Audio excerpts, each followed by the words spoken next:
Hello बच्चों, तो कैसे हो आप सभी? मुझे उम्मीद है आप सब बहुत बढ़िया और बहुत अच्छे होंगे। जैसा कि आप सभी को पता होगा कि आपके बीयूएचएस के फर्स्ट सेमेस्टर के एग्ज़ाम बहुत ही ज़्यादा नज़दीक आ चुके हैं। आपकी डेट शीट जारी हो चुकी है और आपका एडमिट कार्ड भी बहुत जल्दी आपके कॉलेज के द्वारा इशू कर दिया जाएगा।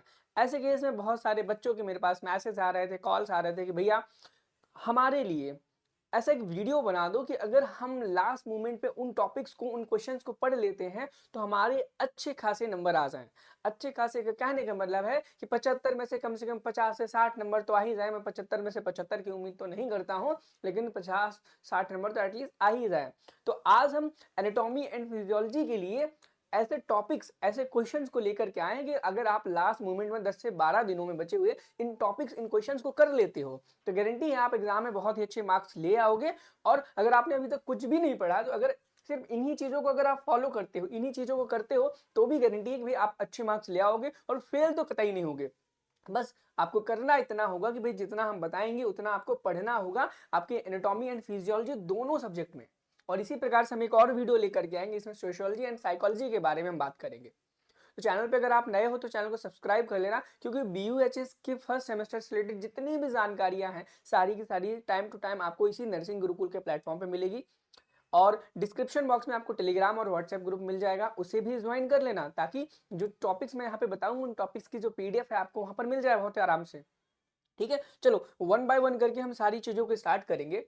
तो देखो यहाँ पर मैंने जो बताया, जैसा कि आपको कि चैनल पे नए हो तो चैनल को सब्सक्राइब करो। एनाटॉमी एंड फिजियोलॉजी के हम ऐसे टॉपिक्स को करने वाले हैं और टॉपिक्स को बताने वाले हैं कि अगर आप इन टॉपिक्स को कर लो तो आप एग्जाम में बहुत ही अच्छे मार्क्स ले आओगे, ये मेरी गारंटी है आपसे। तो देखो, सबसे पहले हम यहाँ पर देखेंगे एनाटॉमी के, एनाटॉमी एंड फिजियोलॉजी में भी सबसे पहले हमारा जो टॉपिक आएगा, हम चैप्टर वाइज, यूनिट वाइज चलेंगे, ऐसा सब्जेक्ट वाइज नहीं चलेंगे। सबसे पहले एनाटॉमी का देखेंगे फिर फिजियोलॉजी का देखेंगे, हम यूनिट वाइज देखेंगे कि भाई एक कोई प्रॉपर पर्टिकुलर यूनिट है उसके एनाटॉमी के पोर्शन में क्या आ सकता है और फिजियोलॉजी में क्या ऐसा पढ़े जिससे हमारे एग्जाम में अच्छे मार्क्स आ जाए। अब देखो, ये जो पीडीएफ है, पीडीएफ आपको टेलीग्राम और व्हाट्सएप ग्रुप में मिल जाएगी। वो उसका लिंक आपको डिस्क्रिप्शन बॉक्स में मिल जाएगा, आप वहां से उसे ज्वाइन करके इस पीडीएफ को डाउनलोड कर सकते हो, कोई दिक्कत वाली बात नहीं है। अब चलो, सबसे पहले हम देखेंगे नर्वस सिस्टम, जो यूनिट है आपकी नर्वस सिस्टम। अब नर्वस सिस्टम में अगर एनाटॉमी की बात करें कि एनाटॉमी में आपसे क्या क्या पूछा जा सकता है, आप देखोगे कि स्पाइनल कॉर्ड जो है, स्पाइनल कॉर्ड के फंक्शंस, इसका क्या काम होता है, ठीक है, वो आपको पढ़ना है एनाटॉमी में। ठीक है, उसके बाद आपको क्रैनियल नर्व्स जितनी भी हैं 1 से लेकर के 12 तक, ये आपको ऑन फिंगर टिप्स रटी होनी चाहिए। क्या होनी चाहिए? ऑन फिंगर टिप्स रट लो कि भाई 1 से 12 होती हैं। क्रैनियल नर्व्स का क्या फंक्शन होता है, क्रैनियल नर्व्स होना क्यों जरूरी है, एसेंशियलिटी क्या है क्रैनियल नर्व्स की। ठीक है, उसके बाद आप स्पाइनल नर्व्स को भी याद कर लेना कि भाई स्पाइनल नर्व्स क्या होता है, इनका क्या फंक्शन होता है, ये हमारी बॉडी में क्यों होती हैं और कहाँ से किस किस बॉडी ऑर्गन से लेकर के और हमारे बॉडी किस ऑर्गन तक कोऑर्डिनेट करती हैं। ठीक है, अब अगले बार circle of Willis, circle of Willis यानी कि ब्लड सप्लाई ऑफ ब्रेन जिसे हम बोलते हैं, जो हमारे ब्रेन में ब्लड सप्लाई होती है सर, उसको हम बोलते हैं सर्कल ऑफ विलीज, है ना, ये थ्योरी दी गई थी। तो भाई इस टॉपिक को बहुत अच्छे से पढ़ना, क्योंकि ये टॉपिक बहुत बार देखा गया आपके बीयूएचएस में, महाराष्ट्र में, यूपी में कई बार इस क्वेश्चन को पूछा गया है और आपके में पूछे जाने के जो चांसेस हैं बहुत ज्यादा है। उसके बाद सेरिब्रम आपको पढ़ना है। सेरिब्रम में आपको उसके लोब्स और हेमिस्फीयर के बारे में पढ़ना है। सेरिब्रल हेमिस्फीयर होता है ना, और जो भी सेरिब्रम के लोब्स होते हैं दो, ठीक है, सेरिब्रल हेमिस्फीयर बोल लो, ये जो लोब्स बोल लो, ठीक है, उनके बारे में पढ़ना है। सेरिबेलम के बारे में पढ़ना है। ये हमने बात कर ली कि भाई नर्वस सिस्टम की एनाटॉमी में आपको इतने टॉपिक्स अगर आप पढ़ लेते हो इससे बाहर क्वेश्चन नहीं जाएगा। ठीक है, अगर अब हम इसी यूनिट में, नर्वस सिस्टम की इसी यूनिट में फिजियोलॉजी में बात करें, भाई फिजियोलॉजी में हम क्या पढ़ लें। फिजियोलॉजी में अब आपको function of the cranial nerves पढ़ना पड़ेगा। क्या पढ़ना पड़ेगा? Function of cranial nerves, neuromuscular junction, CSF circulation, brachial plexus, reflex arc versus reflex action, synapse, neuron versus neuroglia, और साथ में limbic system, psychology of pain. अब देखो, आपको मैं टॉपिक तो बता दे रहा हूं, आप सोचो कि भैया आपने टॉपिक तो बता दिए, लेकिन हम इन्हें पढ़े कहां से और इनके क्वेश्चंस किस प्रकार से आएंगे। हमने तो कभी नर्सिंग के पहले सेमेस्टर के एग्जाम तो दिया नहीं है, इससे पहले बीसीईसी का हमने एंट्रेंस एग्जाम दिया था, उससे पहले हमने बोर्ड एग्जाम्स दिए थे। तो हम इन टॉपिक्स को कहाँ से पढ़ें और किस तरीके से आंसर लिखना है, हमें कुछ भी नहीं मालूम है। तो मैं आपको बताऊं, आपके लिए बहुत ही बढ़िया चीज है, मैं आपको बताऊं, आप ना हमारे नर्सिंग गुरुकुल के ऐप को तो डाउनलोड करोगे ही, क्योंकि आपको पीडीएफ तो चाहिए। आप हमारा ना ये zero to hero batch join कर सकते हो बच्चों। क्या कर सकते हो? Zero to hero batch join कर सकते हो, जो कि एबीबीएमयू, बीयूएचएस, एमयूएचएस, एमपी या फिर इंडिया के जितने भी स्टेट हैं सभी के लिए है, क्योंकि ये सभी में आईएनसी के द्वारा ही सिलेबस सर्कुलेट किया जाता है, वही सिलेबस हर जगह है, तो आपको भी वही पढ़ना है। इस बैच की खासियत क्या रहेगी? आपको इस बैच में हैंड रिटन नोट्स मिल जाएंगे बच्चे। क्या मिल जाएंगे? हैंड रिटन नोट्स मिल जाएंगे। उसके साथ ही साथ आपको क्या मिल जाएगा? हैंड रिटन नोट्स मिल जाएगा, मॉडल पेपर्स मिल जाएंगे, जिससे ही आपके एग्जाम में क्वेश्चन आने वाले हैं। लास्ट के 10 ईयर्स के क्वेश्चंस मिल जाएंगे इसमें, और एमसीक्यू मिल जाएंगे, यानी कि कंप्लीट आपकी प्रिपरेशन हो जाएगी इस बैच के थ्रू। अब सोचो कि भैया हमें इन टॉपिक्स के साथ साथ उन टॉपिक्स पे handwritten notes, model paper, last 10 year question, MCQs मिल रहे हैं। लगभग इसकी प्राइस 300-400 रुपए के आसपास होगी। नहीं, ऐसा बिल्कुल नहीं है। इसकी प्राइस मात्र 99 रुपए है बच्चों। याद सोचो, आपका एग्जाम बहुत ही कम दिन बचे हुए हैं, तो भाई 250-300 रुपए लेने का क्या मतलब है? मिनिमम कॉस्ट जो हो सकती है 99 रुपए, इतने में मैंने इन सब चीजों को कर दिया है। नर्सिंग गुरुकुल के मोबाइल ऐप पे आपको ये जीरो टू हीरो बैच मिल जाएगा। नर्सिंग गुरुकुल के ऐप को आप प्ले स्टोर से डाउनलोड कर सकते हो, डिस्क्रिप्शन बॉक्स में लिंक भी दिया गया हुआ है, आप वहां से भी डाउनलोड कर सकते हो। इनकेस अगर आपको ऐसा लगता है कि आप कोर्स को ज्वाइन नहीं कर पा रहे हो, तो भी उसके लिए भी वीडियो दिया गया है डिस्क्रिप्शन बॉक्स में, आप उसे देख लें। आप समझ जाओगे कि कैसे आपको इस जीरो टू हीरो बैच में इनरोल होना है, कैसे ज्वाइन होना है। और बिहार के बहुत सारे बच्चे अभी इनरोल हो चुके हैं और वह पढ़ाई अपनी स्टार्ट कर चुके हैं। तो अभी आप जल्दी से क्या करो, पढ़ाई स्टार्ट कर दो, आपको डाउनलोड कर लो और इस जीरो टू हीरो बैच में इनरोल हो जाओ जल्दी से। ठीक है, चलो। इसके बाद हम पढ़ेंगे फिजियोलॉजी ऑफ पेन देख लिया। अब हम अगली यूनिट पे आएंगे। अगली जो यूनिट है हमारी जो है सर्कुलेटरी सिस्टम नाम से आपकी यूनिट है। क्या है? सर्कुलेटरी सिस्टम नाम से आपकी जो यूनिट है। और आप देखोगे इससे ना हमेशा क्वेश्चन पूछे जाते हैं, हमेशा क्वेश्चन पूछे जाते हैं। एनाटॉमी में ब्लड के कंपोनेंट्स पूछे जाते हैं, हार्ट की वॉल्व पूछे जाती हैं, उनका फंक्शन पूछा जाता है, एंड क्लॉटिंग फैक्टर्स पूछे जाते हैं, क्लॉटिंग टाइम पूछा जाता है, क्लॉटिंग फैक्टर पूछा जाता है, और सीएस कास्केड सिस्टम आपसे पूछा जाता है। क्या? ब्लड क्लॉटिंग का जो कास्केड सिस्टम है ना, उस पर आपसे क्वेश्चन पूछा जाता है कंप्लीटली पूरा। मे बी आपका 10 नंबर में आ जाए, मे बी आपका एमसीक्यू में भी आ जाए, मे बी आपका शॉर्ट नोट में आ जाए, लेकिन पूछा जाता है। ब्लड सप्लाई ऑफ हार्ट पूछा जाता है आपसे। और ब्लड सप्लाई ऑफ हार्ट, हम यहाँ पे ब्लड सप्लाई बोला ना, अभी थोड़ी देर पहले ब्लड सप्लाई ऑफ ब्रेन बोला गया था, जिसे सर्कल ऑफ बिलीज बोलते हैं। ठीक है, उसी प्रकार से नर्व सप्लाई ऑफ हार्ट। अब देखो यहाँ पे हार्ट की हमने ब्लड सप्लाई पढ़ी, और उसके बाद नर्व सप्लाई ऑफ हार्ट होती है। क्या? नर्व सप्लाई ऑफ हार्ट, ये एनाटॉमी में पढ़ना था। सर्कुलेटरी सिस्टम के एनाटॉमी वाला जो पोर्शन है, आपको इतने टॉपिक्स उसमें पढ़ने थे। इन्हीं टॉपिक से मेजरली आपके क्वेश्चन पूछे जाते हैं, और यकीन मानो जीरो टू हीरो बैच में ये सारे टॉपिक्स पे आपको क्वेश्चंस मिलेंगे मिलेंगे मिलेंगे विथ सॉल्यूशन। और मैं बता दूं, जो सॉल्यूशंस है ना, सिर्फ लास्ट ईयर क्वेश्चंस के हैं, मॉडल पेपर के सॉल्यूशंस नहीं मिलेंगे, एमसीक्यू के सॉल्यूशंस मिलेंगे। बस आपको मैं बताऊं, 10 इयर्स के जो क्वेश्चंस हैं उनके सॉल्यूशन मिलेंगे, एमसीक्यू के सॉल्यूशंस मिलेंगे, और ये मॉडल पेपर्स के सॉल्यूशन आपको नहीं मिलेंगे। और कंप्लीटली हैंड रिटन नोट मिल जाएगा पूरे चारों सब्जेक्ट के आपको। और यकीन मानो, वो जीरो टू हीरो बैच से बढ़िया आपके लिए इस टाइम पे कोई कुछ भी नहीं है, सब कुछ उसके अंदर इन्वोल्व है। ठीक है, अब फिजियोलॉजी की बात करें तो फिजियोलॉजी में ब्लड प्रेशर रेगुलेशन आपको पढ़ना है, बीपी जिसे बोलते हैं, बीपी कैसे रेगुलेट होता है उसके बारे में आपको यहाँ पर पढ़ना है।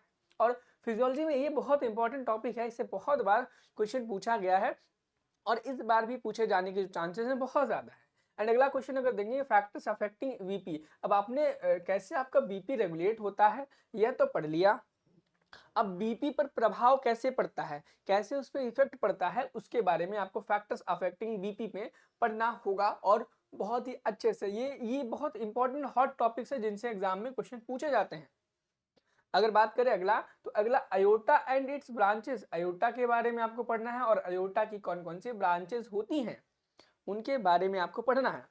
And cardiac cycle, one of the most important and frequently asked question, यानी कि जो आपकी कार्डियक साइकिल है ना, इससे बहुत बहुत, अब से आप बीबीआईपी बोल लो, वेरी वेरी वेरी इंपॉर्टेंट बोल लो इस टॉपिक को। इससे आपका MCQ, short note, long question, हर तरह के क्वेश्चन आपसे पूछे जाते हैं। किससे? कार्डियक साइकिल से बच्चों। किससे पूछे जाते हैं? कार्डियक साइकिल से पूछे जाते हैं। कंडक्टिंग सिस्टम ऑफ हार्ट, अब भाई हार्ट अपना हार्ट बीट का कंडक्शन कैसे करता है वह भी आपको पढ़ना है, और यह भी बहुत इंपॉर्टेंट टॉपिक है। उसमें आपका SA node, AV node, bundle of His, Purkinje fibre, इनको डिटेल में पढ़ना है। आपसे कब क्या कैसे कहाँ पूछ लिया जाए कोई नहीं बता सकता। यानी कि ये जो टॉपिक बता रहा हूँ ना मैं, इससे बाहर एग्जाम में क्वेश्चन नहीं पूछेगा आपके, आप किसी भी स्टेट से हो, किसी भी यूनिवर्सिटी से हो, ठीक है। चलो अगले क्वेश्चन पे अगले यूनिट पे चलेंगे। अगला यूनिट जो है, अगला यूनिट कहता है रेस्पिरेटरी सिस्टम, कहता नहीं है एग्जैक्टली, रेस्पिरेटरी सिस्टम आपका तीसरी यूनिट है, जिसमें एनाटॉमी में अगर हम बात करें तो मसल ऑफ रेस्पिरेशन, यानी कि अगर जब आप रेस्पिरेशन करते हो तो उसमें कौन कौन सी मसल्स इन्वॉल्व होती हैं रेस्पिरेशन करने के लिए, ठीक है, उनके बारे में पढ़ना है। रेस्पिरेटरी ट्रैक्ट आपका नोस्ट्रिल से लेकर के एल्वियोलाई तक आपको पढ़ना है, ठीक है। लंग्स एंड एल्व्यूलर सेल्स के बारे में आपको पढ़ना है, ठीक है। ब्रोंकियो पल्मोनरी सेगमेंट्स को आपको पढ़ना है। लंग वॉल्यूम्स एंड कैपेसिटीज, ये बहुत इंपॉर्टेंट क्वेश्चन है, इंपॉर्टेंट टॉपिक है, इससे बहुत बार क्वेश्चन पूछा जाता है। अब देखो ये लंग वॉल्यूम्स में आपने पढ़ा होगा टाइडल वॉल्यूम, है ना, वाइटल कैपेसिटी, देखो ये वॉल्यूम था टाइडल वॉल्यूम, वाइटल कैपेसिटी ये हो गया टोटल लंग कैपेसिटी, है ना, रेजिडुअल वॉल्यूम। इस तरीके के जो ये पॉइंट्स हैं, टर्मिनोलॉजीज हैं, उनको पढ़ना, उनके वॉल्यूम्स को पढ़ना, इससे आपके एमसीक्यू भी पूछे जा सकते हैं और शॉर्ट नोट्स भी इनसे पूछे जाते हैं एनाटॉमी में, ठीक है। अगला फिजियोलॉजी में अगर हम बात करें तो फिजियोलॉजी ऑफ रेस्पिरेशन, ये बहुत इंपॉर्टेंट क्वेश्चन है, ये कई बार पूछा गया कि फिजियोलॉजी ऑफ रेस्पिरेशन बताओ। फिजियोलॉजी ऑफ रेस्पिरेशन यहां से पूछा जाता है, फिजियोलॉजी ऑफ विजन पूछा जाता है, फिजियोलॉजी ऑफ हियरिंग पूछा जाता है, ठीक है। अगला क्वेश्चन है रेगुलेशन ऑफ रेस्पिरेशन, जो आप रेस्पायर करते हो, इंस्पिरेशन एक्सपायरेशन, उसके रेगुलेशन मैकेनिज्म को कैसे कंट्रोल किया जाता है, वो हमारे ब्रेन से कैसे एसोसिएटेड है, ब्रेन और हमारे लंग्स का कैसे कोऑर्डिनेशन है, उसके बारे में इस क्वेश्चन में आपको पढ़ना है, इस टॉपिक में, ठीक है। अगले चले पल्मोनरी वेंटिलेशन।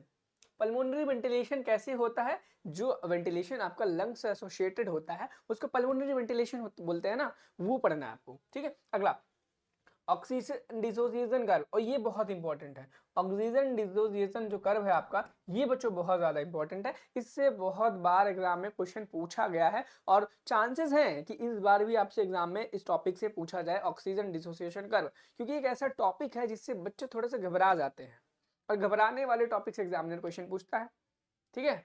एंड अगला mechanism of muscle contraction, wow important, ये वन ऑफ द जैसे मैन ऑफ द मैच होता है ना, ऐसे ये क्वेश्चन ऑफ द वीडियो है कि भाई इससे ये क्वेश्चन बहुत तगड़ा है कि मसल कॉन्ट्रैक्शन आपको पढ़ना है, किसकी रेस्पिरेशन में जो मसल कॉन्ट्रैक्शन होती है, चाहे वो डायफ्राम का कॉन्ट्रैक्शन हो, डायफ्राम की कॉन्ट्रैक्शन से क्या फर्क पड़ता है हमारी थोरेसिक चैम्बर में, थोरेसिक वॉल्यूम में, उसी के साथ external intercostal muscle, internal internal intercostal muscles के बारे में, उनके कॉन्ट्रैक्शन के बारे में, वो कैसा उसका रेगुलेशन होता है, उनके कॉन्ट्रैक्ट होने से हमारे टाइडल वॉल्यूम बोल रहा हूँ, थोरेसिक वॉल्यूम में क्या फर्क पड़ता है, रेस्पिरेशन उस टाइम पे होता है कॉन्ट्रैक्शन के टाइम पे या रिलैक्सेशन के टाइम पे होता है, इन चीज़ों को एक्सप्लेन करते हुए आपको टॉपिक्स को पढ़ना है और ये सारी चीज़ें आपको जीरो टू हीरो बैच में मिल जाएंगी, ठीक है। चलो अगले यूनिट पे चलेंगे, स्केलेटन सिस्टम, ठीक है।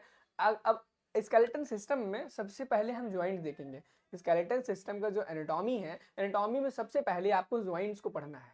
अब ज्वाइंट्स में भी मैं बताऊं, synovial joints, ball and socket joints, hip joint पढ़ना है, ठीक है।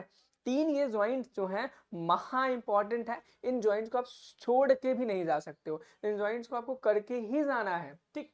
और उसके बाद अगर हम बोन्स की बात करें, भाई ऐसे कौन कौन सी बोन्स हैं जिनको हमें पढ़ना चाहिए और जिनसे फ्रीक्वेंटली क्वेश्चंस पूछे जाते हैं एग्जाम में, तो भाई आपके सामने कुछ बोन्स के नाम ऐसे आएंगे कि ह्यूमरस बोन के बारे में पढ़ना है, फीमर के बारे में पढ़ना है, क्लासिफिकेशन ऑफ बोन्स पढ़ना है, और सेल्स ऑफ बोन, यानी कि बोन्स में कौन सी सेल्स होती हैं, ऑस्टियोसाइट्स होती है ना, ऑस्टियोसाइट्स बोन्स की होती हैं। अगला लिगामेंट एंड टेंडन, क्या ये तगड़ा क्वेश्चन है, इससे क्वेश्चन बहुत पूछा जाता है लिगामेंट एंड टेंडन से, ठीक है। लिगामेंट एंड टेंडन से बच्चे कंफ्यूज होते हैं बहुत ज्यादा, और जिनसे कंफ्यूजन होती है एग्जामिनर उसी से क्वेश्चन पूछता है, ठीक है।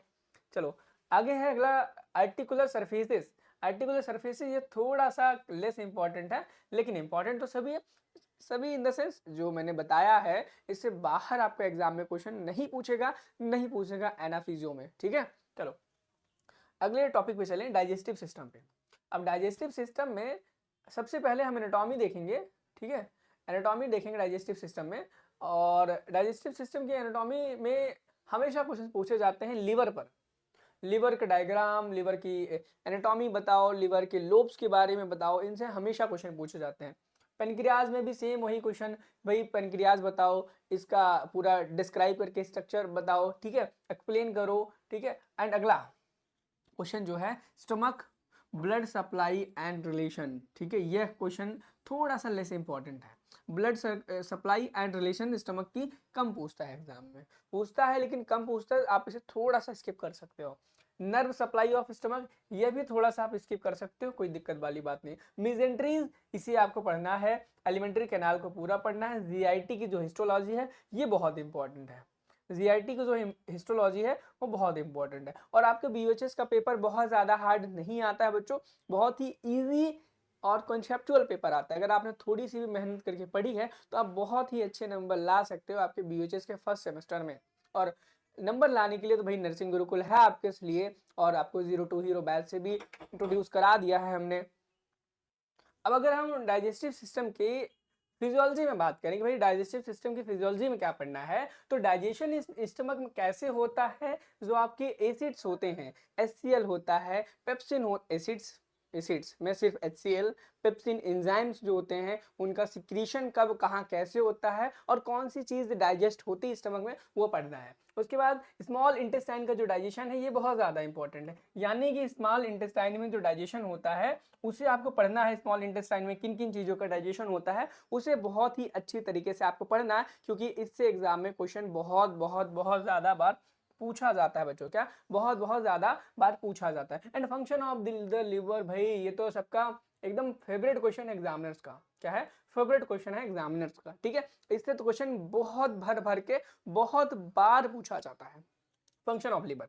एंड अब हम चलेंगे किडनी वाले पे चैप्टर पे, रीनल सिस्टम में, कि भाई रीनल सिस्टम किडनी वाले चैप्टर में आपसे क्या क्या पूछा जाता है, ठीक है। तो भाई देखो ये जो किडनी वाला चैप्टर है ना ये भी बहुत इंपॉर्टेंट है, और इससे कई बार नहीं हमेशा हर बार क्वेश्चन पूछा जाता है, और इस बार भी भाई पूछा जाएगा जाएगा जाएगा जाएगा, ठीक है। तो देखो, तो अब हम देखेंगे कि जो आपका रीनल सिस्टम है, रीनल सिस्टम में क्वेश्चन पूछा जाता है, मैंने बताया बहुत बार, और इसमें भी एनाटॉमी में सबसे पहले किडनी का स्ट्रक्चर, किडनी का फंक्शन आपसे एग्जाम में भर भर के पूछा जाता है। तो भाई रीनल सिस्टम में सबसे पहले आपको किडनी का फंक्शन, किडनी का स्ट्रक्चर, किडनी का डिस्क्रिप्शन बहुत ही अच्छे से आना चाहिए। इसकी एनाटॉमी को आपको बहुत अच्छे से पता होना चाहिए, बहुत बार पूछा जाता है। अब अगला एनाटॉमिकल रिलेशन क्या होता है किडनी का, वह आपको पढ़ के जाना है, बहुत इंपॉर्टेंट है। एंड ये स्ट्रक्चर ऑफ द नेफ्रॉन, तो भाई ये मतलब बहुत ज़्यादा इंपॉर्टेंट है। स्ट्रक्चर ऑफ न्यूरॉन से हमेशा क्वेश्चन पूछे जाते थे और इस बार भी पूछे जाते हैं, और अगली बार भी इन फ्यूचर आपसे भी एग्जाम में क्वेश्चन पूछे जाएंगे।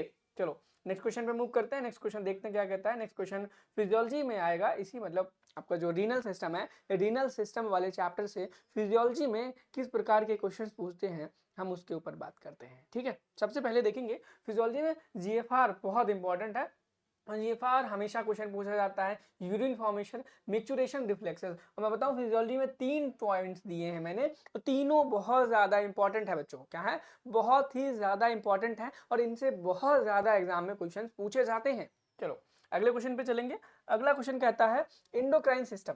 इंडोक्राइन सिस्टम में हम एनाटॉमी देखेंगे, फिजियोलॉजी देखेंगे। इंडोक्राइन सिस्टम में अगर हम एनाटॉमी की बात करें तो पिट्यूटरी ग्लैंड पढ़ना है आपको, थायराइड ग्लैंड पढ़ना है, एड्रिनल ग्लैंड पढ़ना है, हाइपोथैलेमस पढ़ना है। अब इन ग्लैंड्स में इनके सीक्रेशन पढ़ने हैं, इनको कंट्रोल कौन करता है, और यह कौन कौन से ऑर्गन्स पर एक्ट करते हैं, इनके जो सीक्रेशंस हैं कौन कौन के से ऑर्गन पर एक्ट करते हैं, और इनसे रिलेटेड अगर डिसऑर्डर्स आपके में हैं, बिल्कुल हैं आपके में डिसऑर्डर्स भी हैं, तो डिसऑर्डर्स को भी आपको पढ़ना है, और इनकी लोकेशन क्या है, कि भाई एड्रिनल ग्लैंड कहाँ पर प्रेजेंट होता है, पिट्यूटरी ग्लैंड कहाँ पर प्रेजेंट होती है, थायराइड ग्लैंड कहाँ पर प्रेजेंट होती है, इनसे बहुत ज़्यादा क्वेश्चन पूछे जाते हैं, ठीक है। चलो अगले क्वेश्चन पे चलेंगे। अगला क्वेश्चन क्या कहते हैं, अगला टॉपिक यही आपका जो इंडोक्राइन सिस्टम है, इंडोक्राइन सिस्टम है, फिजियोलॉजी की बात करें, फिजियोलॉजी में हार्मोन ऑफ पिट्यूटरी ग्लैंड पूछा जाएगा, कि भैया पिट्यूटरी ग्लैंड से स्रावित होने वाले कौन कौन से हार्मोन हैं उनके नाम बताओ, उनके फंक्शंस बताओ, ये पूछ सकता है। उसके बाद थायराइड ग्लैंड का हार्मोन पूछेगा, एड्रिनल ग्लैंड का, हाइपोथैलेमस का, वही सारे के सारे हार्मोन्स हैं जिनके ग्लैंड्स हैं जिनके हार्मोन्स को यहाँ पर पूछ लिया गया है, ठीक है। चलो आगे मूव करेंगे। आगे देखेंगे रिप्रोडक्टिव सिस्टम में, रिप्रोडक्टिव की सिस्टम की एनाटॉमी में बात करेंगे। ओवरी, ओवरी की एनाटॉमी पूछ लेगा आपसे, मेंस्ट्रुअल साइकिल पूछेगा, फेजेस पूछेगा मेंस्ट्रुअल साइकिल की, hormone regulation, hormonal regulation menstrual cycle में कैसे होता है, एलएचएस का, एफएसएच का, वो आपसे एग्जाम में पूछेगा, ठीक है। चलो आगे चलेंगे। आगे देखेंगे इसमें मेमोरी ग्लैंड्स, मेमोरी ग्लैंड बहुत इंपॉर्टेंट है बच्चों। मेमोरी ग्लैंड से हमेशा क्वेश्चन पूछे जाते हैं। मतलब मेमोरी ग्लैंड आपसे पूछ लेगा कि मेमोरी ग्लैंड का क्या काम होता है, इसका क्या फीचर होता है, मेमोरी लोब्स के बारे में बताओ, मिल्क फॉर्मेशन कैसे होता है, इस चीज के बारे में आपसे पूछ लेगा। ठीक है, चलो आगे हम देखेंगे स्ट्रक्चर मेमोरी ग्लैंड का। मैंने वही बोला, रेगुलेशन पूछ लेगा। अब अगला, यूट्रस के लिगामेंट्स क्या होते हैं, कैसे होते हैं। अब सपोर्ट ऑफ यूट्रस, जिसे ब्रूको बोलते हैं, स्पर्मेटोजेनेसिस वर्सेस oogenesis, और इसमें भी ये स्पर्मेटोजेनेसिस वर्सेस oogenesis ये इंपॉर्टेंट है बच्चों। क्या है, बहुत ज्यादा इंपॉर्टेंट है, इससे क्वेश्चन हमेशा पूछे जाते हैं। स्पर्मेटोजेनेसिस और oogenesis से क्वेश्चन हमेशा पूछे जाते हैं, तो आपसे चांसेस है कि इस बार भी एग्जाम में आपसे पूछे जाए। और आपको पता होगा कि स्पर्मेटोजेनेसिस और oogenesis कितना इंपॉर्टेंट है, आपसे एग्जाम में हमेशा पूछे जाते रहे हैं। अब मेल रिप्रोडक्टिव ट्रैक्ट आपको बहुत ही ब्रीफ में पढ़ना है, डायग्राम के साथ पढ़ना है। फीमेल रिप्रोडक्टिव ट्रैक्ट पढ़ना है पूरा ब्रीफली डायग्राम के साथ, क्योंकि इससे भी क्वेश्चन बहुत बहुत बहुत ज्यादा पूछा जाता है इस चैप्टर में। इसके अलावा है ही क्या, है ना, ऐसा लोग बोलते हैं लेकिन ऐसा है नहीं, बहुत कुछ है। सेंस ऑर्गन में क्या पढ़ना है, आई का स्ट्रक्चर पढ़ना है, ईयर का स्ट्रक्चर पढ़ना है, स्किन का पढ़ना है, थर्मो रेगुलेशन पढ़ना है। बहुत इंपॉर्टेंट है, चार के चारों पॉइंट्स। इन चारों में से कोई ना कोई आपको एग्जाम में देखने को जरूर मिलेगा। ठीक है, अगला, अगर हम इसी में फिजियोलॉजी की बात करें तो फिजियोलॉजी में vision cycle, visual mechanism, optic pathway, hearing process, ये जो क्वेश्चन है बहुत ज्यादा इंपॉर्टेंट थे। लेकिन अगर हम बात करें कुछ ऐसे टॉपिक जो थोड़े से लेस इंपॉर्टेंट हैं, वह कौन से हैं, तो अगर हम देखें कि भाई लेस इंपॉर्टेंट टॉपिक्स कौन कौन से हैं जो कि 2 से 5 नंबर के क्वेश्चंस में आते हैं, तो आप यहाँ पे देखोगे यहाँ ढेर क्वेश्चंस हैं।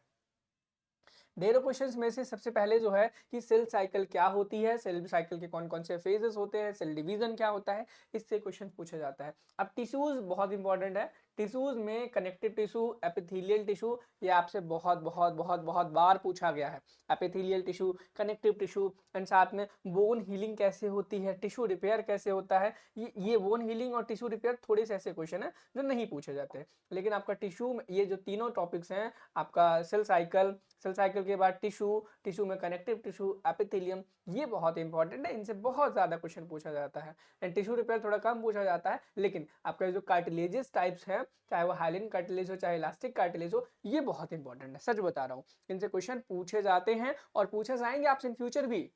ठीक है, तो भाई कार्टिलेज टाइप्स को मत छोड़ना, हाइलिन हो चाहे इलास्टिक हो, इनको पढ़ना। लिम्फोसाइट्स का क्लासिफिकेशन पढ़ लेना। हार्ट के साउंड बहुत बहुत बहुत बहुत इंपॉर्टेंट है। ठीक है, हार्ट के साउंड्स बहुत ज्यादा इंपॉर्टेंट है। हार्ट का जो लव एंड डब होता है, यह भी आपसे 2 नंबर में पूछा जाएगा। कार्डियक आउटपुट, कार्डियक साइकिल के साथ साथ कार्डियक आउटपुट भी पढ़ना है। गैस्ट्रिक सिक्रीशन भी पढ़ना है, गैस्ट्रिक सिक्रीशन से आपके एमसीक्यू में क्वेश्चन पूछ लेगा। अब स्ट्रॉन्ग वॉल्यूम पढ़ना है आपको। स्ट्रॉक वॉल्यूम से एग्जाम में आपसे एमसीक्यू टाइप का क्वेश्चन पूछ लेगा। और ईसीजी जो है आपका शॉर्ट नोट ईसीजी से पूछेगा, और ईसीजी से आपसे एमसीक्यू भी पूछ सकता है। ठीक है बच्चों, चलो अगले क्वेश्चन पे चले। अगला क्वेश्चन यहाँ पे देखेगा, action potential versus resting membrane potential, और यह क्वेश्चन भी बहुत इंपॉर्टेंट है। आज इसी टॉपिक पर अभी शॉर्ट नोट में बना करके आ रहा हूँ। आपका जो प्रीवियस ईयर क्वेश्चन मैं बताऊँ 10 साल का ना, उसमें क्वेश्चन था इराथ्रोपोएसिस में स्टेजेस ऑन फैक्टर्स पढ़ने हैं आपको। एनाटॉमिकल प्लेन्स एंड मूवमेंट्स, ये थोड़ा सा लेस इंपॉर्टेंट हो जाता है। टाइप्स ऑफ मसल भी थोड़ा लेस इंपॉर्टेंट है। Pelvic floor muscle, cell membrane, anaemia, movement of the thumb, tongue, salivary gland, Broca's area. And इसमें से ब्रोकाज एरिया जो है ये थोड़ा ज्यादा इंपॉर्टेंट है। वर्निकेज एरिया, ब्रोकाज एरिया, ये थोड़े ज्यादा है क्योंकि इनके नाम थोड़े फैंसी टाइप से हैं, तो इनसे क्वेश्चन कई बार एग्जामिनर पूछ लेता है डायरेक्टली कि भाई वर्निकेज एरिया क्या होता है, ब्रोकाज एरिया को डिफाइन करें बहुत ही अच्छे तरीके से। तो एग्जाम में ऐसे क्वेश्चन पूछ लिए जाते हैं। अब देखो, अगर आपको चाहिए है कि भाई 10 नंबर वाले जो क्वेश्चन हैं वो कहाँ कहाँ से, नर्वस से पूछे जाते हैं, रिप्रोडक्टिव सिस्टम से पूछे जाते हैं, एंडोक्राइन से पूछे जाते हैं, डाइजेस्टिव से पूछे जाते हैं। वहीं पर अगर हम बात करें कि भाई 5 नंबर वाले, अगर 5 नंबर के क्वेश्चन आपके में आते हैं तो BP regulation, cardiac cycle, GFR, menstrual cycle. ठीक है, और 2 नंबर में डेफिनेशंस पूछे जाते हैं, डिफरेंसेस पूछे जाते हैं, शॉर्टलिस्ट्स पूछे जाते हैं। तो ये कुछ ऐसे इंपॉर्टेंट टॉपिक थे जिनको पढ़ करके आप एग्जाम में बहुत ही अच्छे मार्क्स लेकर आ सकते हो। और जैसा कि मैंने बताया कि भाई अगर आप चाहते हो कि आपको प्रीवियस ईयर क्वेश्चंस मिल जाए, मॉडल पेपर्स मिल जाए, नोट्स मिल जाए, ये सारी कंप्लीट चीजें मिल जाए, तो आप नर्सिंग गुरुकुल का मोबाइल ऐप अभी डाउनलोड कर सकते हो प्ले स्टोर से। बाकी कोई भी दिक्कत परेशानी हो, कमेंट सेक्शन आपके लिए हमेशा खुला है। मिलते हैं नेक्स्ट वीडियो में, जिसमें हम बताएंगे सोशियोलॉजी एंड साइकोलॉजी में आपको क्या पढ़ना है, जिससे आपके मार्क्स अच्छे आ जाएं और आपका बहुत ही अच्छे से एग्जाम क्लियर हो जाए। Thank you, have a nice day.